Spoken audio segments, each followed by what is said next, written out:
आज के इस विश्लेषण में हम बात करेंगे आधुनिक इतिहास की एक ऐसी आर्थिक घटना की जिसने सच में सबको चौंका कर रख दिया था। 8 नवंबर 2016 की वो शाम, आम लोग अपने घरों में थे, कोई डिनर कर रहा था तो कोई किसी शादी की तैयारियों में बिजी था, और तभी अचानक टीवी स्क्रीन पर एक अनाउंसमेंट होती है।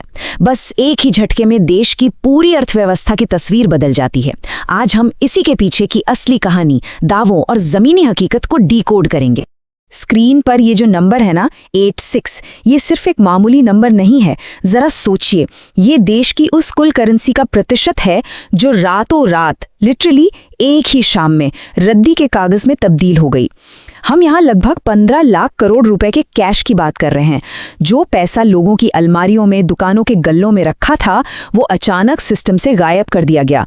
दुनिया की 7वीं सबसे बड़ी इकोनॉमी के लिए ये एक ऐसा करेंसी शॉक था जिसकी मिसाल इतिहास में शायद ही कहीं और मिलती है।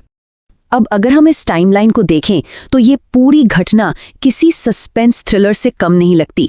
सीक्रेसी का लेवल इतना हाई था कि खुद रिजर्व बैंक को भी तैयारी के लिए बमुश्किल कुछ ही हफ्ते मिले थे।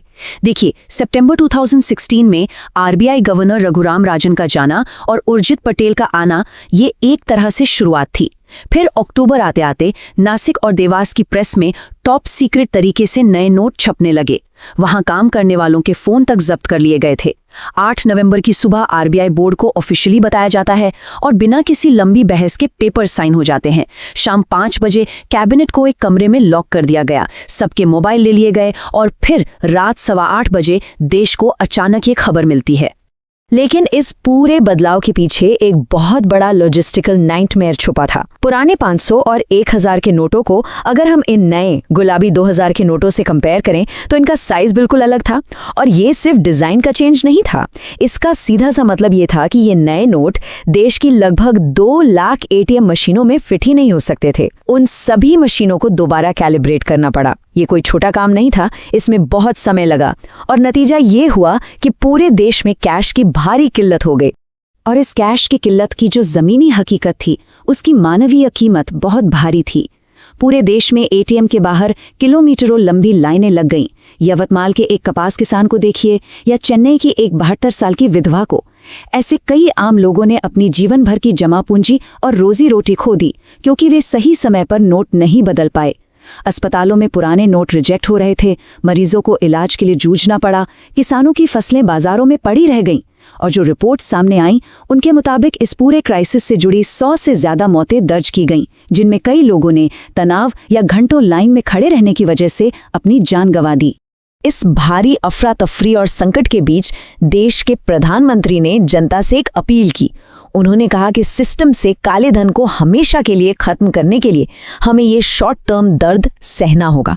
उनका वो चर्चित बयान, मुझे 50 दिन दो, दरअसल एक एश्योरेंस था कि आगे चलकर एक ईमानदार सिस्टम बनेगा और ये शुरुआती परेशानी उठानी जरूरी है।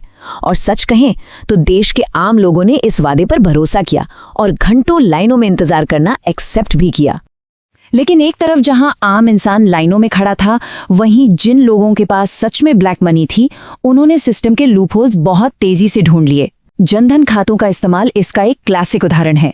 इसमें होता क्या था, पहले जीरो बैलेंस खातों वाले गरीब लोगों को अप्रोच किया जाता था, फिर उनके अकाउंट्स में पुरानी इल्लीगल करेंसी की बड़ी रकम जमा करवाई जाती। इसके बदले अकाउंट होल्डर को कमीशन मिलता और फिर कुछ हफ्तों बाद वही पैसा पूरी तरह से लीगल यानी व्हाइट मनी बनकर बाहर आ जाता। इसके अलावा भी कई नेटवर्क्स ने प्रीमियम रेट्स पर नए नोटों का जुगाड़ कर ही लिया था। अब जैसे जैसे समय बीता, असली पिक्चर सामने आने लगी। फास्ट फॉरवर्ड करते हैं अगस्त 2018 पर। रिजर्व बैंक ने अपनी एनुअल रिपोर्ट में एक ऐसा डेटा रिलीज किया जिसने वाकई सबको हैरान कर दिया। ये जो नंबर है ना 99.3, ये बताता है कि जो करेंसी बैन की गई थी उसका 99.3% हिस्सा सक्सेसफुली बैंकिंग सिस्टम में वापस लौट आया था।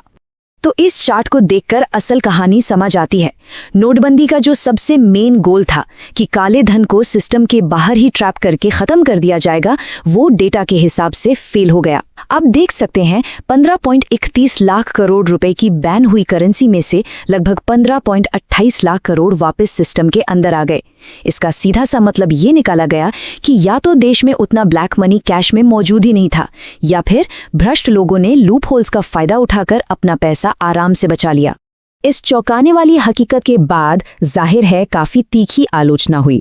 पूर्व प्रधानमंत्री और अर्थशास्त्री डॉक्टर मनमोहन सिंह का ये बयान उसी क्रिटिसिज्म को रिफ्लेक्ट करता है। उन्होंने और कई इंडिपेंडेंट इकोनॉमिस्ट ने इस बात पर जोर दिया कि इस कदम ने हमारे छोटे व्यवसायों और अनऑर्गेनाइज्ड सेक्टर पर बहुत गहरा और नेगेटिव इम्पैक्ट डाला है। छोटे दुकानदारों का कैश फ्लो अचानक रुक गया, बिजनेसेस को भारी नुकसान झेलना पड़ा और लाखों लोगों की नौकरियां खतरे में आ गईं। चलिए अब जरा उन दूसरे लक्ष्यों की भी निष्पक्ष तरीके से जांच कर लेते हैं जो सरकार ने तय किए थे। ये टेबल दिखाती है कि रिजल्ट्स काफी मिले-जुले रहे। डिजिटल पेमेंट्स में नो डाउट एक बड़ा उछाल आया जो आज 15 लाख करोड़ रुपए मंथली क्रॉस कर चुका है। हालांकि एक्सपर्ट्स मानते हैं कि इसमें सस्ते स्मार्टफोन और इंटरनेट की बूम का भी बड़ा रोल है। टैक्स पेयर्स का बेस बढ़ा, लेकिन टैक्स कलेक्शन फ्लैट ही रहा, उसमें कोई मैजिक जंप नहीं दिखा। काउंटरफीट या जाली नोटों की बात करें तो 15.5 लाख करोड़ की इकोनॉमी में सिर्फ 400 करोड़ के ही नकली नोट पकड़े गए। और टेरर फंडिंग की जहां तक बात थी तो हाँ, कश्मीर में पत्थरबाजी कुछ समय के लिए जरूर रुकी थी, लेकिन बाद में वो भी फिर से शुरू हो गई। इस पूरी डिबेट पर लीगल मुहर जाकर लगी साल 2023 में, जब सुप्रीम कोर्ट ने 4 की मेजॉरिटी से इस फैसले को कॉन्स्टिट्यूशनल यानी संवैधानिक माना। लेकिन यहाँ जो सबसे दिलचस्प बात है वो है उस इकलौते असहमति जताने वाले जज की टिप्पणी। उन्होंने इस पूरे प्रोसेस की जल्दबाजी में लिए जाने और संस्थागत कमियों की तरफ इशारा किया। एक सवाल ये भी उठा कि क्या रिजर्व बैंक जैसी इंडिपेंडेंट बॉडी को सिर्फ एक रबर स्टैंप की तरह इस्तेमाल किया गया?